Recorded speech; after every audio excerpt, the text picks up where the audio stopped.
kasih untuk anak didik kami kelas 6. Hari ini kita akan belajar pendidikan agama Katolik dan budi pekerti untuk kelas 6. Sebelum kita memulai pembelajaran pada hari ini, terlebih dahulu marilah kita berdoa. Dalam nama Bapa dan Putra dan Roh Kudus. Amin. Ya Allah Bapa yang di surga, kami mengucap syukur dan berterima kasih kepadamu atas segala berkat yang Kau limpahkan kepada kami setiap hari. Sekarang anak-anakmu akan belajar, berkatilah dan curahkan Roh Kudus ke dalam hati dan pikiran mereka, supaya mereka dapat menerima pelajaran hari ini dengan baik. Namamu kami puji, kini dan sepanjang segala masa. Amin. Dalam nama Bapa dan Putra dan Roh Kudus. Amin. Baik, anak-anak ibu yang ibu kasihi, hari ini kita memasuki pembelajaran yang keempat dengan tema Nabi Elia mengajak Israel kembali percaya kepada Allah. Anak-anak yang ibu kasihi, terlebih dahulu kita akan melihat siapa itu Nabi. Ya, seringkali ketika kita berada di gereja atau ketika kita membuka kitab suci, kita akan melihat di situ ada banyak nabi-nabi, ya. Ada Nabi Elia, Nabi Elisa, Nabi Musa, dan masih banyak lagi nabi-nabi yang ada di dalam kitab suci yang diceritakan di dalam kisah kitab suci Perjanjian Lama. Nah, sekarang kita akan melihat siapa itu nabi. Nabi dapat diartikan sebagai penyambung lidah Allah. Penyambung lidah Allah artinya nabi itu adalah orang yang dipilih oleh Allah untuk menjadi perantara antara Allah dengan manusia. Artinya orang yang dipilih oleh Allah untuk berbicara kepada manusia ya tentang kerajaan Allah. Nah, seorang nabi itu bertugas untuk mempertobatkan bangsanya serta mempersiapkan kedatangan Mesias. Jadi tugas seorang nabi itu mempertobatkan. Mempertobatkan itu artinya mengajak seluruh bangsa atau seluruh dunia agar kembali kepada Allah. Yang dulunya yang dulunya berdosa, yang meninggalkan Allah, diajak untuk bertobat, artinya diajak untuk kembali kepada Allah. Demi mempersiapkan kedatangan Mesias, yaitu Yesus sebagai Sang Juru Selamat. Nah, kemudian Nabi juga diartikan sebagai seorang utusan Allah yang mewartakan kebenaran dan mengajak orang untuk bertobat kembali kepada Allah. Jadi selain penyambung lidah Allah, Nabi juga diartikan sebagai seorang utusan Allah. Orang yang diutus oleh Allah, artinya orang-orang pilihan Allah, yang dipilih oleh Allah, yang diutus oleh Allah ke tengah-tengah dunia untuk mewartakan tentang kebenaran dan juga mengajak orang untuk bertobat kembali kepada Allah. Ini pengertian Nabi yang harus kalian ketahui. Jadi misalnya contoh sederhana supaya kalian bisa mengartikan Nabi ini di dalam kehidupan kita sehari-hari. Contoh misal, kalian di dalam kelas ada sebuah perlombaan. Misalnya lomba menyambut bulan kitab suci. Itu biasanya lomba membaca kitab suci misalnya. Nah, di dalam kelas itu tidak semua orang bisa ikut. Pasti ada orang-orang tertentu, siswa-siswa tertentu yang dipilih oleh wali kelasnya untuk mewakili kelas itu. Dan orang-orang yang terpilih tersebut adalah orang-orang yang punya kemampuan.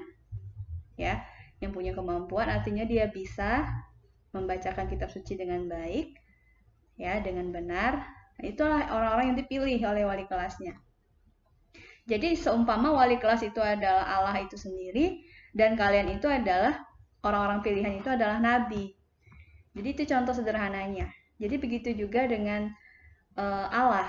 Allah memilih nabi, seorang nabi itu berdasarkan juga pada kemampuan yang ia miliki. Jadi seperti itu contohnya. Jadi ibu rasa sampai di sini kalian bisa memahami apa yang dimaksud dengan nabi. Nah, sekarang kita akan masuk pada slide yang selanjutnya, kita akan melihat di sini mengapa seorang nabi itu sulit diterima di tempatnya sendiri. Karena seringkali seseorang pelayan Tuhan itu sulit diterima di tempatnya sendiri. Kita akan melihat bersama-sama nanti. Di sini dikatakan seorang nabi yang muncul dari bangsanya sendiri terkadang sulit bagi dirinya sendiri untuk diterima dalam masyarakat umum. Seperti yang dikatakan di dalam kitab Injil Markus bab 6 ayat 1-6, di situ diterangkan secara singkat bahwa seorang nabi dihormati di mana-mana kecuali di tempat asalnya sendiri, di antara kaum keluarga dan di rumahnya. Ini bahkan di dalam kitab suci dituliskan bahwa seorang nabi itu sulit diterima di tempatnya sendiri. Mengapa? Kita akan melihat alasannya kenapa. Karena seorang nabi memiliki tugas perutusan untuk mewartakan kebenaran dan atau memperbaharui cara hidup dan cara bertindak. Artinya, seorang nabi ini datang punya tugas khusus. Untuk apa? Untuk mewartakan tentang kebenaran, tentang hal-hal yang baik, tentang hal-hal yang benar. Kemudian memperbaharui. Memperbaharui itu artinya memperbaiki hal yang cara hidup yang tidak benar menjadi baik dan menjadi benar. Ya, baik itu dari perkataan, tindakan itu menjadi benar. Nah, itu adalah tugas seorang nabi. Nah, karena itu yang dilakukan oleh nabi, biasanya orang-orang yang dalam tanda kutip sulit menerima Allah, dia akan mencoba menentang dan tidak menerima hal tersebut. Maka, jika yang terpanggil untuk menjadi nabi adalah teman yang lama dikenal, mungkin sekarang misalnya kamu punya teman, nanti beberapa tahun kemudian dia menjadi pelayan Tuhan. Mungkin dia menjadi pastor, atau menjadi suster, frater, atau menjadi pelayan Tuhan lainnya. Dan itu mungkin kamu karena sudah kenal dengan temanmu ini, kok bisa dia jadi pelayan Tuhan? Kamu merasa kurang percaya kepadanya, karena kamu merasa kamu kenal dekat dengan dia. Sementara di dalam pergulatan hidupnya, bertahun-tahun itu, dia sudah melalui proses yang banyak dan sudah ibaratnya dia sudah bertobat dan kembali kepada Allah sehingga terpanggil dan dipilih oleh Allah untuk menjadi pelayan Tuhan dan menjadi seorang nabi pada zaman ini. Nah, ini faktor kedua yang menyebabkan kadang kita sulit menerima seorang pelayan Tuhan yang datang di tempat kita sendiri, apalagi kalau dia berasal dari tempat kita. Nah, jadi di sini dikatakan bahwa jika terhadap saudara-saudari dekat tidak dapat saling menghormati, maka menghormati yang lain merupakan pelarian tanggung jawab. Jadi kalau kita dengan saudara atau dengan orang terdekat kita, dengan teman kita, kita tidak percaya, tidak bisa menghormati, maka menghormati yang lain, orang lain itu merupakan pelarian saja, artinya tidak sungguh-sungguh. Namun Ibu yakin pada saat ini, siapapun pelayan yang ada di tempat kita, dari manapun asalnya, apakah dia dari tempat kita sendiri atau dari tempat lain, kita bisa menerimanya dengan sukacita, dengan gembira. Bahkan kalau ada dari tempat kita sendiri yang terpanggil untuk menjadi seorang nabi atau menjadi utusan Allah, kita malah semakin senang karena ada orang-orang yang masih merelakan dirinya untuk Allah, mengorbankan dirinya untuk melayani Allah. Jadi begitu ya anak-anak yang Ibu kasihi. Sekarang kita akan melihat ada 3 isi pewartaan pada para nabi umumnya. Ada 3 isi yang diwartakan oleh para nabi pada umumnya. Yang pertama itu adalah berbalik dari jalan yang sesat. Jadi mereka biasanya selalu mendekatkan diri dengan orang-orang yang sedang kehilangan arah hidupnya. Merangkul mereka kembali sehingga kembali ke jalan yang benar atau kembali kepada Allah dengan bertobat. Kemudian yang kedua berisi berbakti hanya kepada Allah. Artinya seorang nabi itu mengajak kita semua orang Katolik untuk membaktikan diri hanya kepada Allah, bukan kepada Allah yang lain. Karena tidak ada Allah lain selain Allah, ya. Hanya ada satu Allah. Jadi, kita memfokuskan diri hanya kepada Allah, bukan kepada hal-hal yang lain atau berhala-berhala yang lain. Kemudian yang ketiga, itu biasanya pewartaannya itu berisi tentang bagaimana berbuat adil dan jujur serta pertobatan yang total. Berbuat adil dan jujur kita tahu di dalam kehidupan kita itu bukan hal yang mudah ya. Itu sangat sulit kita lakukan karena terkadang banyak hal yang membuat kita berlaku tidak adil dan tidak jujur. Kemudian mengarah pada pertobatan yang total. Artinya kalau pertobatan total itu tidak setengah-setengah. Total itu artinya menyeluruh ya. Bertobat dengan sungguh-sungguh, menyeluruh, menyesali. Setelah menyesali apa yang kita buat itu salah, kita kembali kepada Allah, kemudian tidak mengulanginya kembali. Itulah yang namanya pertobatan yang total. Nah, ini adalah isi pewartaan para nabi. Sekarang anak-anak yang Ibu kasihi, kita akan melihat apa dampak dari kehadiran para nabi bagi kehidupan kita. Kehadiran para nabi yang pertama, Allah mengutus para nabinya ketika melihat tanda-tanda atau keadaan suatu bangsa mengalami keadaan sosial dan keagamannya semakin memburuk. Biasanya ketika suatu daerah ya, yang paling sederhana saja misalnya suatu paroki atau suatu stasi mengalami suatu masalah, entah itu di bidang sosial, baik itu pembangunan dan sebagainya, atau di dalam keagamaan, ya, mungkin sedang ada pertikaian dan sebagainya, atau sedang tidak setia kepada Allah. Biasanya di situ akan muncul seorang nabi atau pelayan Tuhan yang datang ke tempat tersebut untuk membantu memperbaiki keadaan supaya kembali mendekatkan diri kepada Allah. Di situ biasanya seorang nabi atau pelayan Tuhan akan hadir. Kemudian nabi mengajak orang untuk lebih peka.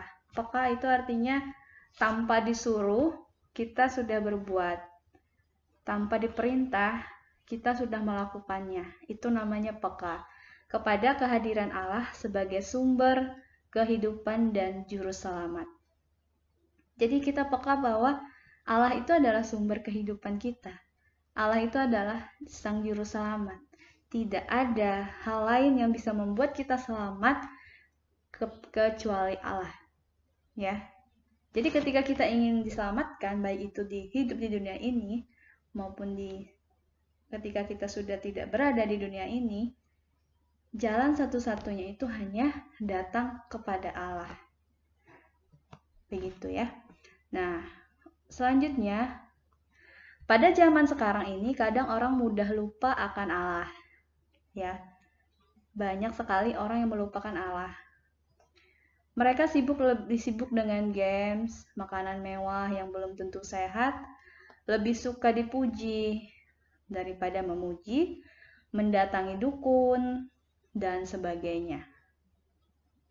Ini adalah contoh-contoh sikap atau perbuatan yang membuat kita menjauhkan diri, bahkan sampai melupakan Allah.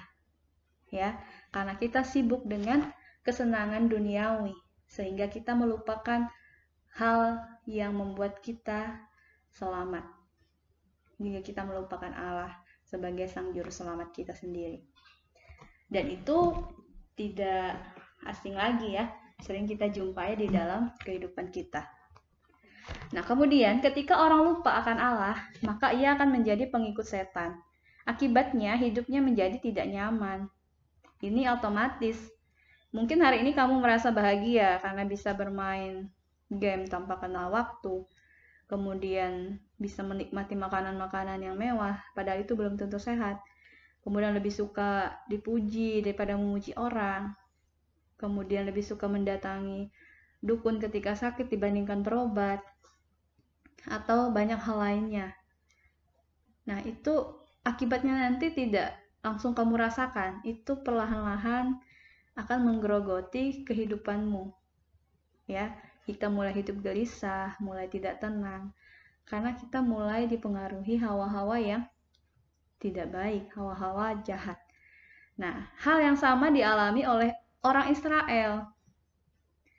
Orang Israel itu jauh dari Allah karena menyembah dewa Baal, ya. Jadi, orang Israel ini adalah bangsa pilihan Allah. Mereka itu adalah bangsa pilihan Allah, bangsa yang dipilih oleh Allah secara khusus. Namun, bangsa pilihan Allah tersebut, mereka mulai melupakan Allah. Mereka mulai menjauhkan diri dari Allah, bahkan menyembah Allah lain, yaitu patung dewa Baal. Baal, ya. Nah, sekarang kita akan melihat apa akibat dari menyembah berhala. Ya, akibat dari menyembah berhala artinya sesuatu yang harus kita tanggung karena kita menyembah Allah yang lain. Yang pertama, akibat dari penyembahan berhala tersebut, orang Israel mendapat kesengsaraan. Sengsara itu pasti, ya, tidak bisa terhindari. Ketika kita meninggalkan Allah, kita melupakan Allah, maka hidup kita akan mengalami kesengsaraan. Seperti yang dirasakan oleh bangsa Israel. Begitu juga dalam kehidupan kita. Ketika kita meninggalkan Allah, ketika kita melupakan Allah, itu hal yang paling, hukuman yang akan kita terima itu kita akan mengalami kesengsaraan. Kesengsaraan seperti apa? Itu tergantung dari masing-masing pribadi. Ya. Karena setiap orang akan mengalami kesengsaraan yang tidak sama. Mungkin dia sengsara dalam hal mungkin materi, mungkin dia sengsara di dalam secara batin, tidak tenang hidupnya, merasa gelisah setiap hari, tidak damai, ya. Itu yang akan terjadi kalau kita meninggalkan Allah. Nah, Allah tidak menurunkan hujan selama 3 tahun yang mengakibatkan terjadinya kekurangan makanan dan kelaparan hebat bagi orang Israel saat itu. Ini adalah hukuman yang diterima oleh bangsa Israel karena mereka tidak setia kepada Allah. Jadi Allah tidak menurunkan hujan selama 3 tahun. Kalian bayangin, 3 tahun tidak turun hujan. Bagaimana sengsaranya manusia? Nah, jadi pada intinya, penyembahan berhala selalu mendatangkan kesengsaraan. Ketidaksetiaan kepada Allah membuat hidup penuh dengan penderitaan. Itu adalah hal-hal yang akan kita alami ketika kita berpaling dari Allah dan menyembah berhala. Berhala itu banyak ya, bisa berupa patung, bisa berupa pohon-pohon, atau mungkin berhala-berhala saat ini yang berhala modern yang sering terjadi. Misalnya contoh, kita bermain HP. Jadi HP itu jadikan berhala modern sekarang. Bermain HP tanpa ingat waktu, tanpa ingat doa, tanpa ingat belajar, tanpa ingat bekerja, ya. Itu artinya kita sudah menyembah, atau hidup kita itu sudah terarah kepada hal-hal benda-benda duniawi, ya. Itu berhala-berhala yang sangat bahaya zaman sekarang, ya. Media sosial yang berlebihan, ya, itu juga berhala-berhala yang dapat menyesatkan kita, yang membuat kita meninggalkan Allah. Jadi ini ada akibat kalau kita menyembah berhala yang harus kita tanggung. Nah, sekarang kita akan melihat cerita tentang Nabi Elia. Karena tadi bangsa Israel sudah berpaling dan meninggalkan Allah. Nah, Allah mengutus seorang nabi, yaitu Nabi Elia. Jadi Nabi Elia di dalam perjanjian lama adalah orang yang berjasa mengembalikan iman orang Israel kepada Allah melalui perbuatan besar yang dikerjakan Allah dengan melalui perantaraannya. Jadi Nabi Elia ini adalah utusan Allah, penyambung lidah Allah, ya, yang diutus ke tengah-tengah bangsa Israel untuk mengembalikan iman mereka supaya percaya kepada Allah kembali. Jadi Nabi Elia berusaha mengembalikan iman umat Israel kepada Allah yang sebenarnya. Allah yang telah membebaskan mereka dari negeri Mesir ketika mereka masih diperbudak oleh Raja Firaun, oleh bangsa Mesir pada saat itu. Nah, kemudian kita akan lihat apa yang dilakukan oleh bangsa Israel sehingga mereka meninggalkan Allah.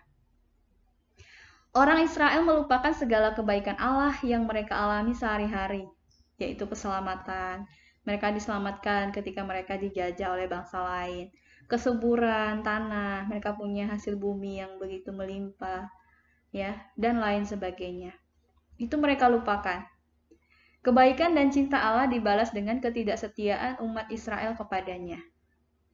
Allah sudah begitu baik, dan bangsa Israel, umat Israel malah melupakan itu karena mereka terlalu terlena dengan hal yang enak, terlena dengan hal-hal yang membuat mereka lupa akan hidup yang sesungguhnya.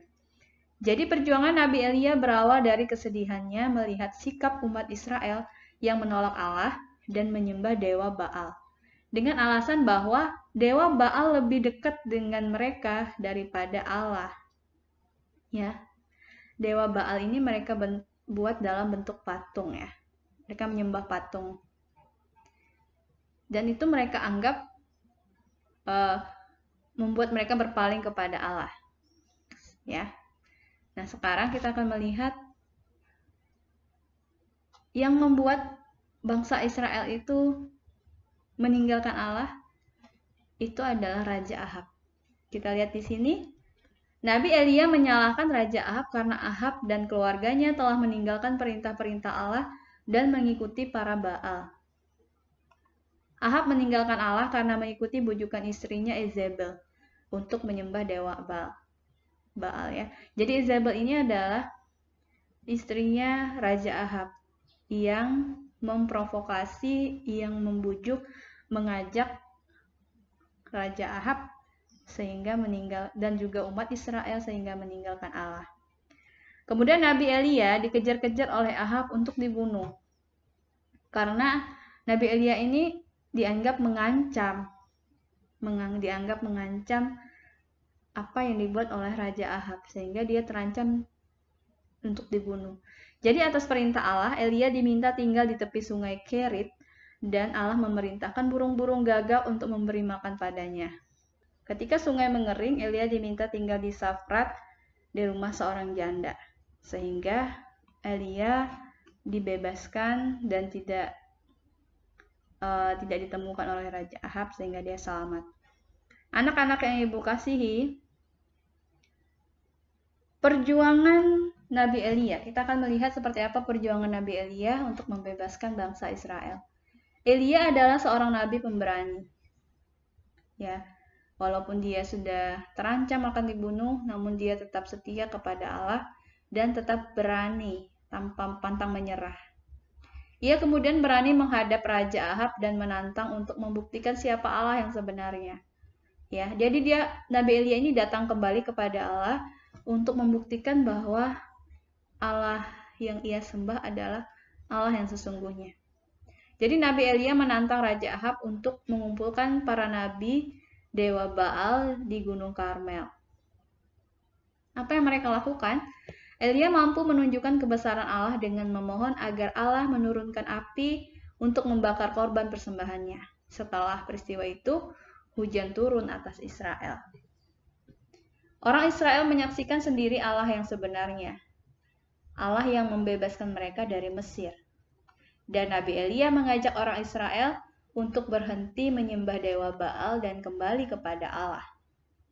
Jadi, tantangannya terhadap Raja Ahab bisa ia menangkan, dan umat Israel bisa kembali percaya kepada Allah. Nah, anak-anak yang ibu kasihi di dalam Tuhan, kita pada saat ini tidak mungkin meminta bukti seperti yang dilakukan oleh Nabi Elia, mendatangkan api, tiba-tiba ada api, untuk membakar persembahan kita. Itu tidak mungkin terjadi, ya. Namun di dalam kehidupan kita harus percaya bahwa ada mujizat-mujizat yang terjadi di dalam kehidupan kita yang jauh di luar kemampuan manusia. Itu terjadi di dalam hidup kita, ya. Itu karena siapa? Karena pertolongan Allah. Ya, misalnya ada orang yang sudah sekarat sakitnya, kemudian dia mengalami kesembuhan karena dia percaya pada Allah, dia berdoa dengan sungguh-sungguh kepada Allah, akhirnya doanya dijawab dan dia mengalami kesembuhan. Itu namanya dia mengalami mujizat Allah, ya, mengalami kasih karunia Allah yang luar biasa atas hidupnya. Nah, itu hal-hal yang bisa terjadi saat ini, ya. Jadi kalau kita sungguh-sungguh beriman kepada Allah, Ibu yakin dan percaya kita semua akan diselamatkan. Anak-anak yang Ibu kasihi, kita semua adalah nabi-nabi zaman sekarang. Siapapun itu, ya, tanpa terkecuali. Setiap orang yang percaya kepada Allah, yang mengimani Allah dengan sungguh-sungguh, itu adalah nabi-nabi zaman sekarang yang diajak untuk apa? Untuk melakukan kebaikan dan mewartakan kebaikan. Jadi ketika kita berbicara yang baik kepada teman kita hidup dengan damai, rukun dengan tetangga, dengan orang tua kita, dengan saudara kita, dengan teman kita, artinya kita sudah melakukan kebaikan. Kalau kita sudah melakukan kebaikan, artinya kita juga secara tidak langsung, kita ini juga seorang nabi, ya, seorang nabi. Mungkin bukan nabi yang luar biasa, tapi nabi yang punya peran atas dirinya, atas hidupnya, sehingga bisa berguna bagi Allah.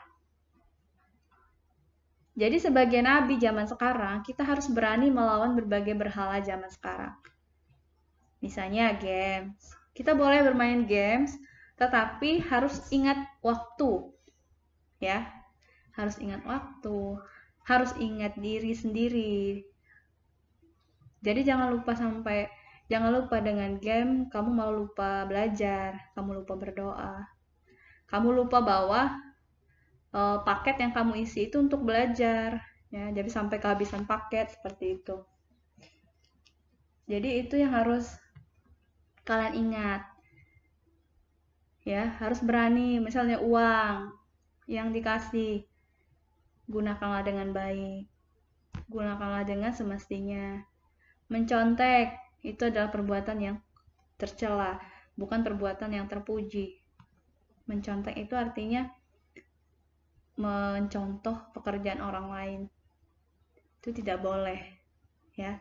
Jadi ini hal sederhana yang bisa kalian lakukan untuk dirimu supaya kita bisa melawan berhala-berhala zaman sekarang. Jadi berhala-berhala itu hal-hal yang kurang baik, itu namanya berhala. Apapun itu yang kurang baik itu namanya berhala, yang membawa kita kepada kehancuran, yang membawa kita kepada kesengsaraan, itu namanya berhala, ya. Jadi kita semua juga diajak untuk selalu membedakan perbuatan mana yang baik dan mana yang perbuatan yang buruk. Kita kan sudah tahu, apalagi kelas 6, Ibu rasa sudah bisa membedakan ketika bertemu dengan gurunya di jalan, kemudian memberi salam, itu adalah perbuatan yang baik.